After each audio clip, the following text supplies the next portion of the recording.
WNST, Towson, Baltimore. I changed the batteries in my remote. I got caps. I've got Major League Baseball wall to wall. The Terps playing a late afternoon game out at the Horseshoe in Columbus against, oh, how I hate Ohio State. And then, of course, the Ravens doing the 4 p.m. dance with the Oakland Raiders in the black hole. This guy is the host of Mornings with Joe, Lowe, and Dibbs on 95.7 The Game out in the Bay Area. He is one of our defending champions and a longtime Bay Area and West Coaster. We welcome Joe Fortenbaugh back onto the program. You can follow him out on Twitter at Joe Fortenbaugh. He also podcasts on iTunes upon Apple.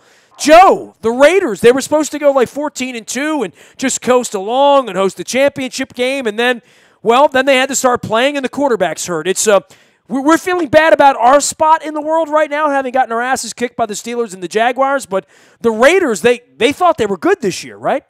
Well, the expectations certainly were high, and coming into the season, if you had said the Raiders would be 2-2 through 4 games, a thorough dive into that schedule, seeing for the second year in a row that 3 of those 4 games were going to be played on the road and that Denver would be involved, it wouldn't be a worst-case scenario. It's not so much the record right now, it's how that record came about. The defense is playing much better than expected, and if you had said back in the preseason that the Raiders would have given up 16 at Denver in Week 4, the fans would have taken it. They would have bet their lives on that game, and yet here we are, the strong suit of the team being the offense, not delivering anywhere near like it's supposed to. What really stings Raider fans is that heading into Week 5, they have the second highest paid offense in the NFL. The 49ers across the bay have the lowest paid offense in the NFL. And in terms of total offensive rankings, the Niners rank higher than the Raiders at the moment. So the Derek Carr injury has got some people worried. The Amari Cooper drops. The offensive line not living up to expectations. If you had gone to Vegas before the season started, you talked to the professional gamblers, they were anti-Raiders. The public was very pro-Raiders. Through 4 weeks, it looks like the gamblers have the edge, but we'll see how it plays out against Joe Flacco and the Ravens on the weekend.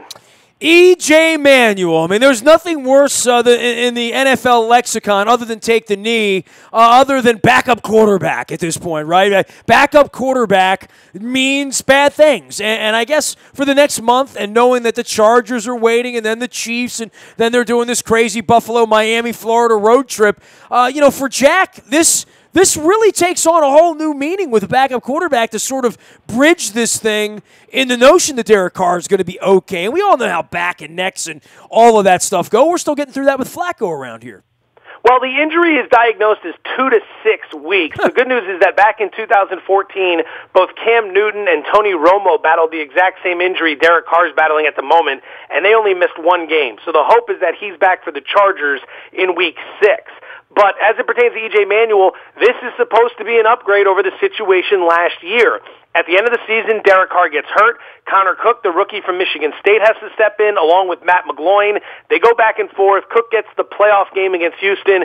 Bottom line, they lost both games. They looked dreadful. And the team, quite frankly, looked like it had quit. I can't necessarily blame them. They had a really solid season at 12-3 going into the finale before the injury, and that kind of sucks the life out of you. But you've got to be able to learn from your mistakes. It's a veteran team and a veteran coaching staff. You have got to learn from those mistakes. And the team tried to address that previous issue by upgrading a backup quarterback with E.J. Manuel. So that's what they're going to need to see in Week 5 and possibly beyond. Manuel has to play better than Cook and McGloin did last season. He's got to be effective moving the sticks. He doesn't have to be a Pro Bowler, but he's got to be better than what we saw. Otherwise, Jack Del Rio is going to come very close to losing this fan base. Right now, there are rumblings that this offense is too predictable. It's not nearly explosive enough.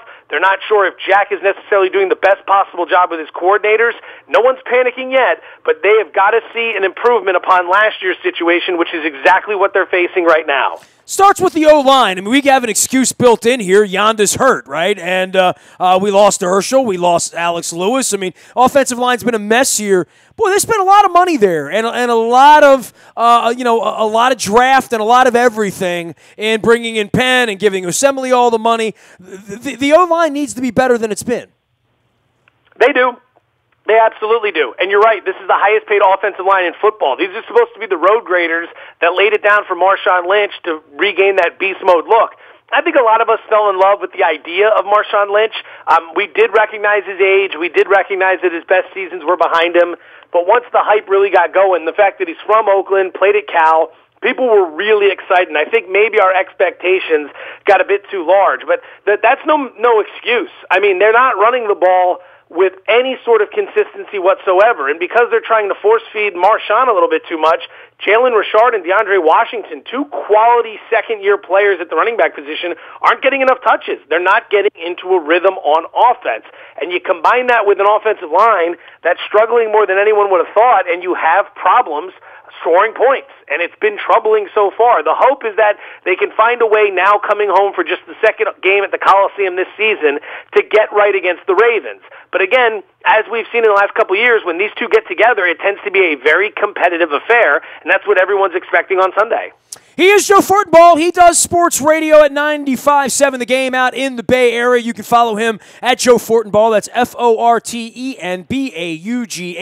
out on Twitter, and covering the Raiders and out in the Bay Area. I would say this for baseball, because I'm into baseball this weekend. Obviously, the Orioles aren't playing. Obviously, we don't have a whole lot of use around here for the Nationals or any of the other American League East teams for that matter. But the Bay Area missing baseball, right? I mean, the 49ers stink. Baseball doesn't exist right now. The Raiders are pretty much all you got till the Warriors start to tip off, right? Yeah, it's the Warriors. I'm not going to kid around. You've got some really boring professional sports. Now, the Sharks are getting ready to fire up again, too, and they're just 2 years removed, or barely a season plus removed, from an appearance, their first in franchise history in the Stanley Cup Final. So you got something from the hockey perspective, but the Niners, as they continue to rebuild, are very tough to watch, especially on offense right now. The Giants were just dreadful in baseball this season. The A's lost more than, they've 75 or fewer wins 3 straight seasons now, so they've been tough even though they close strong. It's really about the Warriors. If the Raiders can't pick this thing up in a hurry, it's going to be all eyes on the Warriors earlier than even normal, and this team will threaten 67, 68 wins, hopefully for the 4th consecutive season. The Marshawn Lynch thing, you said that everybody's aware of his age and where he was and what. Well, then what do you do when it doesn't work? You know what I mean? Like, this has never really been done successfully, has it? 2 years off and a guy comes back and is a world beater and a difference maker and a Super Bowl champ. I don't know. That was a little bit pie in the sky. I don't know that that's really what they felt like they needed out of him. But certainly, a buck and a half through 4 games, that's not going to get it done, man. Well, you got to remember, part of the reason he was brought in was to, I want to say, distract the fan base from the move to Las Vegas. That's what this move was. This was a lot more about goodwill and showing the fans something, trying to get them to latch onto something other than the fact that the team would be leaving in 3 and now possibly 4 seasons to go to Las Vegas. So there was a lot of ill will, there were a lot of upset fans, and then sure enough, the grumbling started about Lynch wanting to come back. Again, he's from Oakland, he played at Cal. This is the perfect guy to represent the silver and black, and that's part of the reason why they paid what they paid to get him into the mix, so that the fan base would have something other than Vegas to talk about in the build-up to the season. Because once the actual football starts, there are plenty of storylines, as you and I both know. But before the storyline started, they needed to give the fans something to get them away from the southern Nevada desert, and Marshawn Lynch was it. So right now, I think the realization is starting to set in that he's not the same guy we remember from Seattle, but that doesn't mean he shouldn't be able to convert on 4th and 1 like we saw against Denver in the first half. That you've got to convert that situation behind this offensive line. That was the one reason you were brought in, and that was a very troubling play for this offense. Well, and also as troubling as Amari Cooper has not blossomed into this 100-catch, 1,400-yard guy yet this year. That's what's needed. That's not where it's been, and certainly now with the backup quarterback, it makes it even more difficult, right? Well, Cooper was the number 4 overall pick a few years back, and A.J. Green from Cincinnati was the number 4 overall pick. He never had a back-to-back span like Amari Cooper just put up. I believe it was 5 catches for just a 15 yards, something like that, no touchdowns. I mean, he's been dreadful. And you work your way through that. Julio Jones never had a 2-game stretch like that. Odell Beckham has never had a 2-game stretch like that. So if Cooper's going to be a top 5 receiver, he's going to have to produce a heck of a lot better than we've seen this season. Now, he's dropping more balls than virtually anyone in the National Football League, which is alarming, but I wouldn't put all of it on him at the moment. I do think some of this is that some accountability has to be shared on behalf of rookie offensive coordinator Todd Downing who went from quarterback coach to coordinator when the team parted ways with Bill Musgrave last season. So some of this is scheme and some of it's personnel. You can't put it all on one individual. Well, it's hard to judge him on personnel with a backup quarterback, though, right? Well, it is, but again, E.J. Manuel's a veteran, and had the team not gone through this just a few months ago, people would probably be willing to give them more leeway. But we just saw what happened when you've got a backup quarterback stepping in that can't get the job done. Everything falls apart. So in the offseason, that was one of the top priorities we were all discussing, addressing backup quarterback and improving upon that situation. So you don't have to go out and be world beaters this weekend or beyond with E.J. Manuel, but you've got to look a hell of a lot better than you did last season when Connor Cook and Matt McGloin stepped in. He is Joe Fortenbaugh. He's doing sports radio out in the Bay Area, awaiting Ravens and Raiders here this weekend because the 49ers are not relevant in the least. They can't even get people to the stadium at that point. You know, how has the reaction been out there? People already weren't going to 49ers games, and it had nothing to do with Colin Kaepernick or the knee or who's president or any of that stuff. I mean, that's been a mess out there, dating back from the minute the stadium was built and the team went into the tank. But the fan base, I mean, what's going on out there, right? I mean, the Raiders are picking up and leaving, and no one seems to mind too much. The 49ers are staying, and no one seems to care. Well, with the Raiders, you only had one home game so far, and that was against the Jets, and it was a great turnout, a fantastic turnout for the fans. I think you'll continue to see that throughout the season as long as they're competitive. For the Niners, the problems are myriad. How much time you got?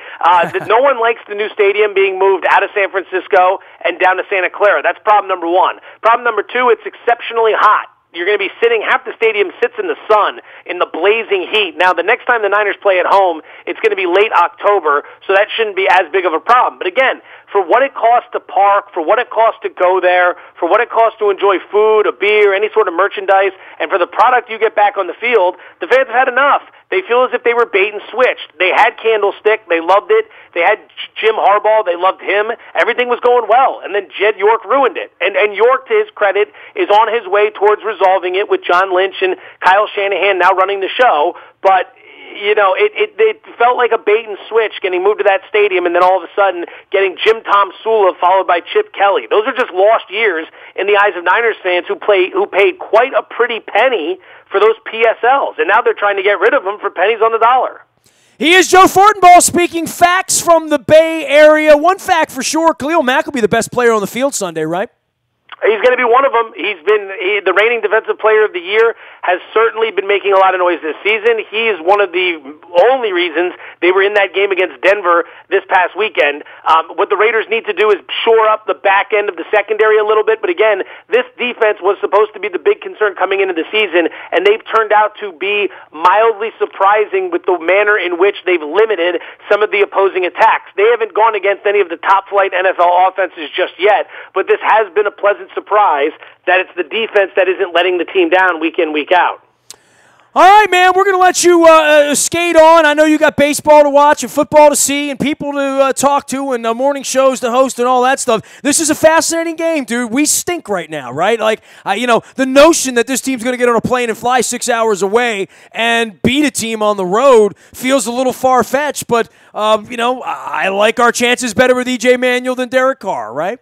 Well, it was shocking to me because I was a big fan of the Ravens +3 against the Steelers. And to be honest with you, John Harbaugh in his career, coming off a game in which the Ravens had lost by 10 or more points, so double digits essentially since he took over in 2008, 15 times that had happened.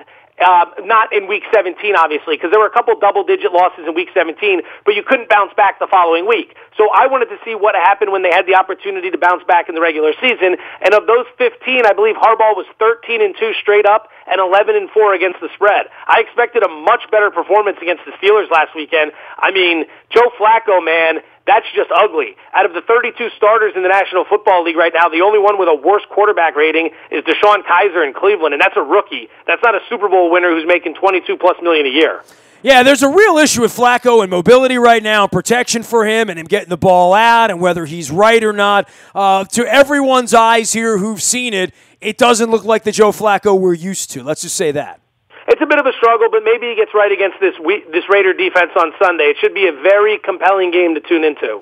Hey, dude, always a pleasure, man. Keep it straight out there in the Bay Area. We'll see you soon. Thanks, Joe. Great conversation. Thank you so much for having me on. You got it, Joe Fortenbaugh, formerly National Football Post, and now the host of Mornings with Joe Lowe and Dibs at 95.7 The Game out in the Bay Area. You can follow him at Joe Fortenbaugh, Fortenbaugh, out on Twitter. You can find me out in the BuyAToyota.com audio vault 24 hours a day from anywhere in the world on your mobile device by downloading the TuneIn Radio app. We do come in crystal clear from anywhere in the world. Our morning newspaper ships to your email inbox at 7 a.m. each and every morning. It's all brought to you by our friends at Planet Fitness and PlanetFitness.com, where it's still $10 a month to get in the best shape of your life, guaranteed.